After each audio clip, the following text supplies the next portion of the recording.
Hello aspirants, आज हम general science bio के अंडर पढ़ेंगे ह्यूमन आई के बारे में। देखिए, हम सेंसरी ऑर्गन्स पढ़ रहे थे जिसमें हमने स्किन कवर कर लिया है। आज हम ह्यूमन आई कवर करेंगे। ये टॉपिक हम 2 पार्ट्स में कवर करेंगे। आज हम ह्यूमन आई के पार्ट्स पढ़ेंगे एंड नेक्स्ट वीडियो में जो डिफेक्ट्स होते हैं रिलेटेड टू ह्यूमन आई वो हमें पढ़ना है। ठीक है, तो आपसे बस इतनी सी रिक्वेस्ट है, वीडियो के साथ में नोट्स बनाते रहें। आपके लिए ये नोट्स बहुत ज़्यादा बेनिफिशियल प्रूव होंगे। सबसे पहले हमारी आंख का काम क्या होता है, तो ये तो हम समझते हैं, आसपास की चीज़ों को देखना। ठीक है, एक बहुत ही valuable and sensitive sense organ है ह्यूमन बॉडी का। क्या? हमारी आंख, हमारी आई। इसी के थ्रू हम आसपास जो ये इतनी सुंदर दुनिया है, जो कलर्स हैं हमारे आसपास, इन्हें देख सकते हैं। तो बिल्कुल ये तो बच्चों वाली बात हो गई। अब थोड़ा सा आगे चलते हैं, इसके पार्ट्स का जिक्र करते हैं। देखिए, हमारी आंख जिस पार्ट में होती है ना हमारी बॉडी के, उसे हम आई बॉल बोलते हैं। ठीक है, ये स्फेरिकल होता है स्ट्रक्चर में और इसका डायमीटर होता है 2.3 सेंटीमीटर। अब यहाँ पे कंफ्यूजन नहीं होना चाहिए। डायमीटर क्या होता है ये, रेडियस क्या होता है सेंटर पॉइंट से एक साइड का डिस्टेंस। तो मैंने बहुत सारे स्टूडेंट्स को देखा है डायमीटर एंड रेडियस का ही नहीं पता। ये बिल्कुल हम स्कूल लेवल पे पढ़ते हैं। छोटी छोटी चीज़ें मैं यहाँ पे नहीं बताऊंगी, तो थोड़ा सा आपका बेस स्ट्रॉन्ग होना भी ज़रूरी है। अब क्वेश्चन आपको आ सकता है कि जो आई बॉल है which is generally spherical in nature, उसका डायमीटर कितना रहता है? 2.3 सेंटीमीटर। अब देखिए, यहाँ पे बहुत ही सिंपल सा मैंने डायग्राम बनाया है। ठीक है, यहाँ पे ये ह्यूमन आई है, ये नर्व्स हैं जो हमारी ब्रेन तक जाती हैं, और भी बहुत सारी चीज़ें यहाँ पे इंडिकेट की हैं। लेकिन अभी हम इसे पढ़ेंगे, आपको समझ में नहीं आएगा। सबसे पहले हमें क्या करना होगा, हमें इन पार्ट्स को पढ़ना होगा, जो पार्ट्स यहाँ पे दिए हैं। ठीक है, एक बार इनको पढ़ लिया, फिर उसके बाद आप स्ट्रक्चर देखेंगे, आपको ईजिली सब कुछ समझ आएगा।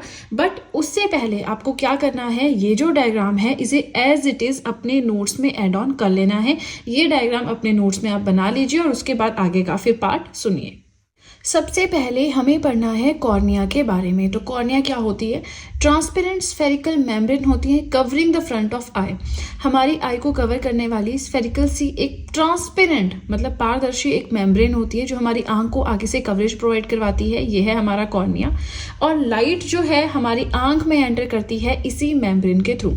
अच्छा, एक चीज़ मुझे और ध्यान में आ रही है, आपने सुना होगा कि किसी ने किसी पर्सन को आई डोनेट की, या फिर जो ये टीवी में आते हैं तो वहाँ भी हम देख लेते हैं, है ना, कि आईज डोनेट की। तो आईज में पूरा हमारा आई बॉल ये पूरा नहीं डोनेट किया जाता, सिर्फ कॉर्निया वाला जो पार्ट है वो डोनेट किया जाता है। तो कॉर्निया वो पार्ट है जो आई ट्रांसप्लांट में डोनेट किया जाता है। ये भी क्वेश्चन आता है। ठीक है, चलिए, लाइट एंटर करती है इसी मेम्ब्रेन के थ्रू। उसके बाद सेकंड पार्ट जो हमें पढ़ना है दैट इज लेंस। अब हम यहाँ पे लेंस के बारे में जानेंगे। तो ये हमारी आंख का वो वाला पार्ट होता है जिसके थ्रू इमेज फॉर्मेशन होती है। ठीक है, आई लेंस क्या करता है, इन्वर्टेड और रियल इमेज बनाता है किसी भी ऑब्जेक्ट की जो हमें दिख रहा है रेटिना पे। तो रेटिना पे हमेशा उल्टी और रियल इमेज बनती है। ठीक है, अब लेंस क्या कर रहा है, इमेज फॉर्मेशन कर रहा है रेटिना पे। अब रेटिना क्या है वो भी देखना होगा, है ना। एक एक पार्ट में जैसे जैसे यहाँ पे बोल रही हूँ आप डायग्राम पे देखते चलें। बहुत सिंपल सा यहाँ पे मैंने एक डायग्राम बनाया है, इसको अपने नोट्स में ऐड ऑन कर लें।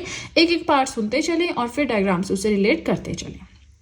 चलिए, नेक्स्ट हमें जो पढ़ना है दैट इज रेटिना।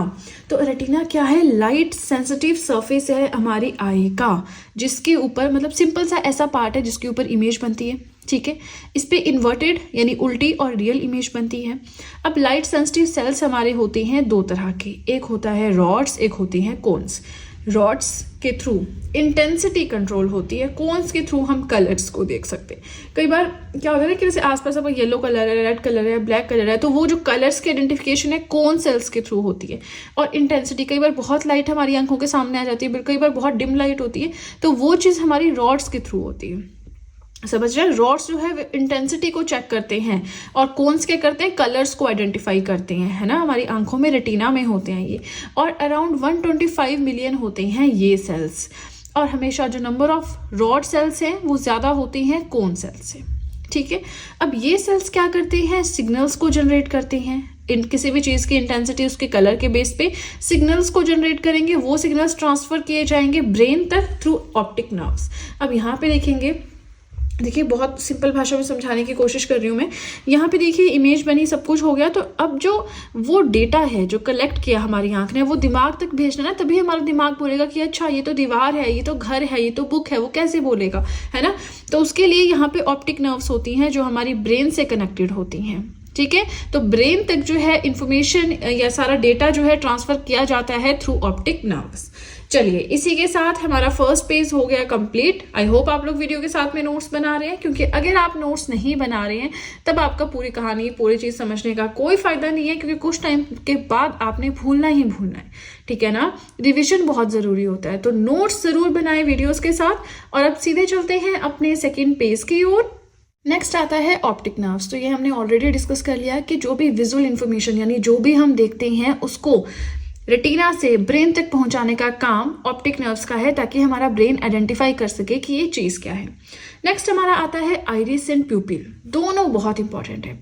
अब देखिए ध्यान से सुनिएगा, आइरिस क्या होता है, प्यूपिल क्या होता है। पहले आप डायग्राम देख लें। यहाँ मैंने बिल्कुल सिंपल सा एक आंख बनाई है, उसके बीच में ये जो आप देख रहे हैं बाहर वाला जो सर्कल है, इसको हम आइरिस बोलते हैं, और जो ये अंदर डार्क वाला है इसे प्यूपिल बोलते हैं। शीशे के सामने जाए, अपनी आंख को देखिए, एक लाइट सा ये होगा इस तरह का, और इसके अंदर एक डार्क सा सर्कल होगा, है ना। तो डार्क वाला प्यूपिल है, बाहर वाला आइरिस है। अब आइरिस क्या होता है, ये एक डायफ्रागम होता है कॉर्निया और लेंस के बीच में। डायग्राम पे जाके आप देख सकते हैं, बार बार पेज वापस करना वो थोड़ा टफ रहेगा, तो आप एक बार अपने डायग्राम पे, अपनी नोटबुक पे जो आपने बनाया है उसे देखिए। कॉर्निया और लेंस के बीच में एक मस्कुलर है कि छोटा बड़ा साइज अपना कम ज्यादा करने वाला एक डायफ्रागम होता है। ये प्यूपिल के साइज को कंट्रोल करता है, ठीक है। हम किसकी बात कर रहे हैं, आइरिस, जो बाहर वाला सर्कल है इसकी बात कर रहे हैं। And it is the colour of iris that we call the colour of the eye. कई बार बोलते हैं ना यार उसकी आंखें बड़ी सुंदर हैं, बिल्कुल नीली कलर की हैं, ऐश्वर्या राय की आंखें बिल्कुल नीली हैं। अच्छा कोई और पर्सन है उसकी आंखें बिल्कुल भूरी हैं। तो जो हम जब ऐसा बोलते हैं कि उस इंसान की आंखें भूरी हैं, इट मीन्स जो ये भूरा कलर है, जो ये ब्राउन कलर है, वो उसके किसका है, आइरिस का है। बाहर वाला जो ये सेंटर वाला नहीं, ये डार्क वाला नहीं, इसके बाहर वाला जो कलर होता है वो कहलाता है colour of the I. I hope आपको समझ में आया होगा। नेक्स्ट आता है प्यूपिल। प्यूपिल यानी जो बीच वाला जो मैंने डार्क सा बनाया है सर्कल, वो है। तो प्यूपिल क्या है, एक छोटा सा होल होता है आइरिस के बीच में, जिसके थ्रू लाइट एंटर करेगी, ठीक है। अब डिम लाइट जब होती है, मतलब बिल्कुल अंधेरा, तो हमारी आंखें जो है वो पूरी खुल जाती हैं। अब अंधेरे में जाएं कमरे में या रात को देखें और अपनी आंखें खोलें, तो आपकी आंखें बहुत इजीली पूरी खुल जाएंगी, है ना, due to the contraction of iris muscles, क्योंकि इसमें इस टाइम पे कॉन्ट्रैक्ट करती हैं आइरिस मसल्स। ध्यान से सुनिए, मैं आपको समझाती हूँ। जब ब्राइट लाइट होती है, जैसे हम देखते हैं ना, हम कई बार ड्राइव कर रहे होते हैं, अपनी फैमिली के साथ होते हैं, और आगे से कोई कार आती है, वो बहुत ऐसे बहुत ब्राइट लाइट करती है, फेंकती है ना सामने को, तो हमारी आंखें बिल्कुल छोटी सी हो जाती है ना, हम बोलेंगे श्रिंक हो जाएगी, बहुत छोटी हो जाती है। क्यों? क्योंकि हमारी कॉन्ट्रैक्शन हो रही है उस टाइम पे आइरिस मसल्स पे। हमने क्या बोला कि जो आइरिस है प्यूपिल के साइज को यही कंट्रोल करेगा, ठीक है ना। समझने की कोशिश करनी है, नहीं भी समझ आता तो थोड़ा बहुत जैसे जैसे समझ आ रहा है काम चला लेना। उसके बाद है ciliary muscles holds the lens in position. Lens इधर उधर ना गिर जाए, है ना, गिर जाएगा मतलब है कि इधर उधर ना हो जाए, अपनी पोजीशन से शिफ्ट, तो उसको हैंडल करने का काम, उसको एक जगह पे होल्ड करने का काम सिलियरी मसल्स का होता है। उसके बाद आएगा ब्लाइंड स्पॉट। तो मैंने आपको बताया भी था पहले डायग्राम में, ऑप्टिक नर्व्स के साथ में ही है ब्लाइंड स्पॉट। ब्लाइंड स्पॉट हमारी आंख का वो पार्ट होता है जहां से ऑप्टिक नर्व्स निकलती हैं। ये ऐसा पॉइंट है जहां पे ना तो कोई रॉड्स होती है ना कोई कोन सेल्स होते हैं। सो इस टाइम पे जो इमेज बनती है वो ब्रेन तक नहीं भेजी जाती है। ब्लाइंड स्पॉट माने जहां पे ना ही कोई रॉड्स हैं ना ही कोई कोन सेल्स हैं, और इस पॉइंट पे बनी हुई इमेज आपके ब्रेन तक थ्रू ऑप्टिक नर्व्स नहीं सेंड की जाती है, ठीक है। बाकी कॉर्निया का हमने देख लिया कि ये वो वाला पार्ट होता है हमारी आंख का जिसे हम डोनेट करते हैं, ठीक है। अब ये थोड़ी सी इंपॉर्टेंट चीजें हैं, अभी एक पेज और है, ठीक है। ऐसा नहीं सोचना कि वीडियो कंप्लीट है, बहुत डेप्थ में और बहुत इधर उधर से पॉइंट्स ढूंढ के मैंने ऐड करने की कोशिश की है एक भी पॉइंट हमारा स्किप ना हो। तो आप भी थोड़ा सपोर्ट करें, वीडियो के साथ में नोट्स बनाते चलें। कुछ एक्स्ट्रा पॉइंट्स है ना, किसी से ऐसा रिलेट नहीं करते तो मैंने साइड में लिख दिया। Human I is like a camera. जैसे कैमरा होता है ना, फोटोज क्लिक करता है, तो हमारा दिमाग भी ऐसे जो हम देखते हैं वो हमारे दिमाग में छप जाता है, ठीक है। जैसे हम कई बार क्या करते हैं, पहाड़ियों में घूमने जाते हैं, तो वो व्यू हमारे दिमाग में बिल्कुल छप जाता है और सालों साल हमें याद रहता है। कई बार अच्छा जो लोग पहाड़ी लोग होते हैं वो बीचेस बहुत पसंद करते हैं, है ना, बीच पे जाते हैं, है ना, तो उनको वो बीच का व्यू हमेशा दिमाग में रहता है कि अरे हम ना 4 साल पहले वहां गए थे। तो इस तरह से हमारा जो ये आईज हैं, आंखें हैं, एज ए कैमरा वर्क करती है ह्यूमन आई, ठीक है। एंड ऑप्टिकल इंस्ट्रूमेंट क्या है, जो देखने का काम करता है, तो हमारी आंख भी वही है, ठीक है। अब जो हमारा आई लेंस होता है वो कन्वेक्स लेंस होता है। अच्छा, कनकेव लेंस क्या होता है, कन्वेक्स लेंस क्या होता है, ये आपको पता होना चाहिए। हाँ, जब मैं फिजिक्स स्टार्ट करूंगी तब पढ़ाऊंगी, बट मैं ये नहीं चाहती कि सारे सब्जेक्ट्स एक साथ में स्टार्ट हों और फिर मुश्किल हो जाता है हैंडल करना। इवन मेरा शेड्यूल आज तक अभी इतना बिजी है, ऐसा कभी नहीं हुआ। तो इस वजह से क्या हो रहा है कि करंट अफेयर्स भी मैं डेली के डेली अपलोड नहीं कर पा रही हूँ। बेशक मैं नोट्स तो साथ में बना देती हूँ, बट वीडियो अपलोड करना, रिकॉर्ड करना, वो थोड़ा सा नहीं हो पा रहा है ना। और साथ में हमारा लक्ष्मीकांत भी है, वो भी थोड़ा स्किप हो रहा है, और साथ में हमारा ये बायो भी चल रहा है। तो हम पहले इन्हें कवर करेंगे, फिर हम फिजिक्स का बाद में ही सोचेंगे, है ना। अभी तो फिजिक्स का आप भूल जाइए, कोई लेना देना नहीं है, तो प्लीज़ ऐसे कमेंट्स भी ना करें ना। आई लेंस, कन्वेक्स लेंस जो है वो यहाँ पे होता है made of a transparent soft and flexible material like a jelly made of protein. सब इसमें क्या ही समझाना, ट्रांसपेरेंट एक फ्लेक्सिबल लचीला सा मटेरियल होता है, जेली की तरह, प्रोटीन से मिलकर बना होता है। तो आई लेंस हमारा कन्वेक्स लेंस से मिलकर बना होता है, ठीक है। चलिए, एक पेज अभी और है, रुक जाइए, अभी वीडियो कंप्लीट नहीं हुई है, थोड़ा सा पेशेंस रखें। इतने दिनों के बाद बायो पढ़ रहे हैं तो पूरी तसल्ली के साथ आराम से बैठ के पढ़ें। और चलिए अब सीधे चलते हैं अपने नेक्स्ट पेज की ओर। वीडियो पसंद आ रही हो, लाइक बटन प्रेस करते चलें। नाउ आप फिर से डायग्राम देखेंगे ना, वहां पे एक्विस ह्यूमर, विट्रस ह्यूमर, इस तरह की कुछ चीजें लिखी हुई हैं, तो वो अब आपको यहाँ पे समझ आएंगी।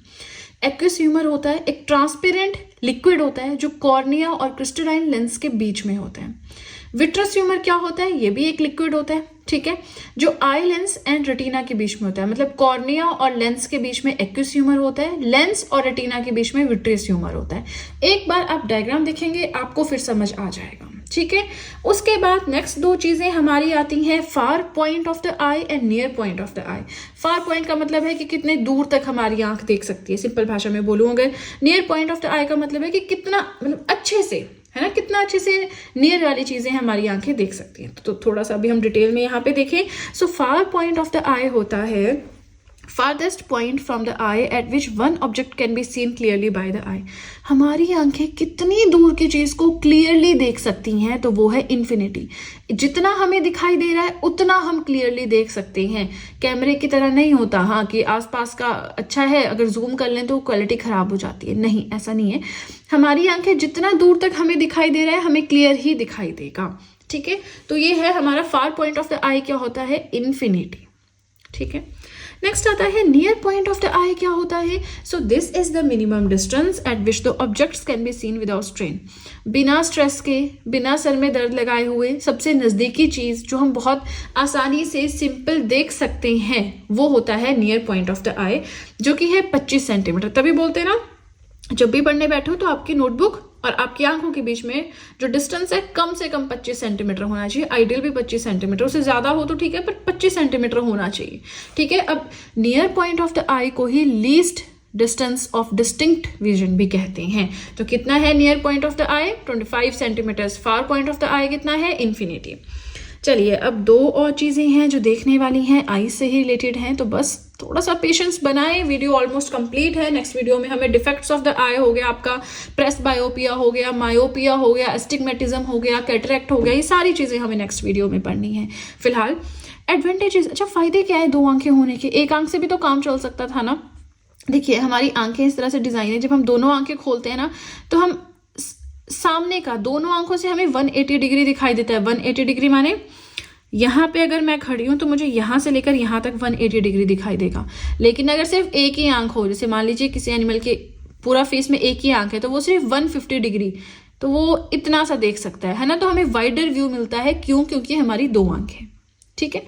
ब्राइल सिस्टम क्या होता है, तो ये एक ऐसा सिस्टम है जिसके थ्रू जो विजुअली चैलेंज पर्सन, यानी जो देख नहीं सकते हैं लोग, उनके लिए ये डेवलप किया गया है। इसमें क्या होता है ना, जो पेपर होता है उसमें कुछ होल्स किए जाते हैं और होल्स को आइडेंटिफाई करके वो पढ़ते हैं, ठीक है। लुइस ब्राइल ने इसे डेवलप किया था। ब्राइल सिस्टम के बारे में ऑलरेडी मैंने पढ़ाया है। वर्ल्ड ब्राइल डे 4 जनवरी को हर साल सेलिब्रेट किया जाता है। थीम एंड ऑल सब कुछ मैंने करंट अफेयर्स में पढ़ाया है। तो अब देखिए, इसी के साथ हमारा आज का टॉपिक हुआ कंप्लीट, ठीक है ना। नेक्स्ट वीडियो में हम डिफेक्ट्स ऑफ ह्यूमन आई पढ़ेंगे। छोटी सी वीडियो होगी, सिंगल पेज के नोट्स हैं, तो बस आप पेशेंस बना के रखें। जो आज पढ़ाया है बढ़िया से उसके नोट्स बनाए। नेक्स्ट वीडियो बहुत जल्द ही अपलोड कर दी जाएगी क्योंकि नोट्स बन गए हैं, ठीक है ना। चलिए, इसी के साथ 2-3 चीज़ें आपको बताना चाहूँगी। आप चाहें तो मुझे इंस्टाग्राम पे फॉलो कर सकते हैं, आप चाहें तो मुझे टेलीग्राम अकाउंट पे ज्वाइन कर सकते हैं, आप चाहें तो GS handwritten notes purchase कर सकते हैं। तीनों का ही लिंक मैंने डिस्क्रिप्शन बॉक्स में दे रखा है। इसी के साथ वीडियो पसंद आए तो लाइक ज़रूर कीजिएगा, चैनल को ज़रूर सब्सक्राइब करें, बेल आइकन को प्रेस करें सो दैट मैं जैसे कोई वीडियो अपलोड करूँ सबसे पहले नोटिफिकेशन आपके पास पहुँचे। प्लस जो भी आपके फ्रेंड्स हैं जो भी गवर्नमेंट एग्जाम्स के लिए प्रिपेयर कर रहे हैं उनके साथ भी मेरे चैनल का लिंक ज़रूर शेयर करें so that in handwritten notes का उन्हें भी कुछ फ़ायदा हो सके। तो चलिए फ्रेंड्स, आज के लिए इतना ही। अब हम मिलेंगे नेक्स्ट वीडियो में। So that's it and see you soon.